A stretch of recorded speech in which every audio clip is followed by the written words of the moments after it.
The Collateral Victims of Criminal Justice, Article Review.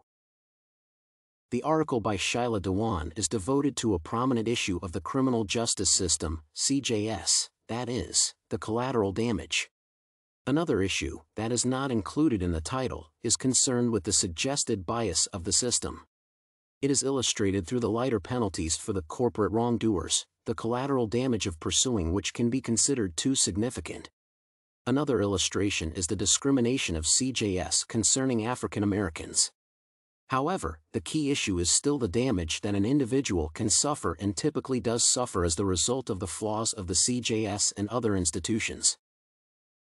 The article provokes speculations, especially in a person concerned with the issue. CJS is indeed capable of producing significant collateral damage for convicts and their families, taxpayers, victims, and society in general. Dewan begins illustrating this case with faulty accusations that, nonetheless, cause collateral damage. Then the author emphasizes the fact that the damage plagues convicts and their families before and, especially, after they have received the punishment. Dewan cites Governor Daniel P. Malloy of Connecticut points out that rehabilitation for former convicts is difficult in modern society due to this culture of permanent punishment. The problems that the author describes include the hiring difficulties that cause the absence of money, which, in turn, makes subsequent crimes more likely. Dewan also mentions the cases of unclear connections between the crime and the consequences, for example, prohibiting criminals from voting. The author also mentions that the issue has been addressed, for example, by limiting the hiring background checks on the state level. In the article, a particular emphasis is placed on the sufferings of the children deprived of their parents. Moreover, Dewan asserts that these children are more prone to depression, delinquency, asthma, and other problems. It is children that Dewan compares to corporate stakeholders, asserting that the innocents are innocents regardless of their numbers, which is an arguable point, of course, but a humane one. The author also mentions the Sesame Street videos that are meant to help young victims of collateral damage.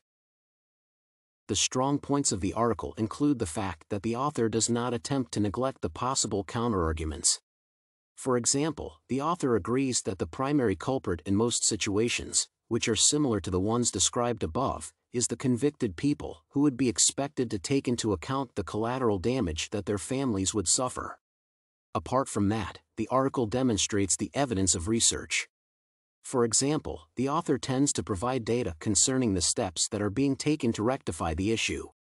Indeed, Dewan emphasizes that the problem is recognized, demonstrating a pleasant impartiality.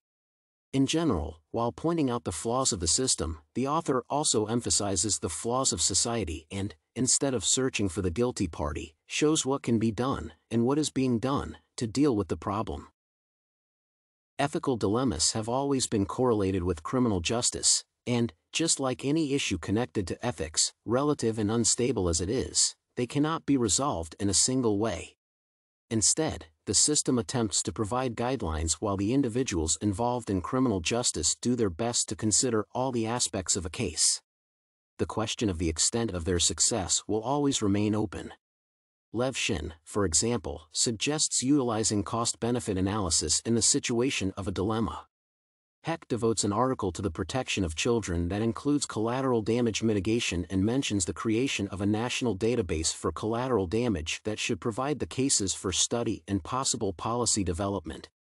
Still, as the article by Dewan demonstrates, the issue persists, and much is left to be done by the CJS, the government, and society itself.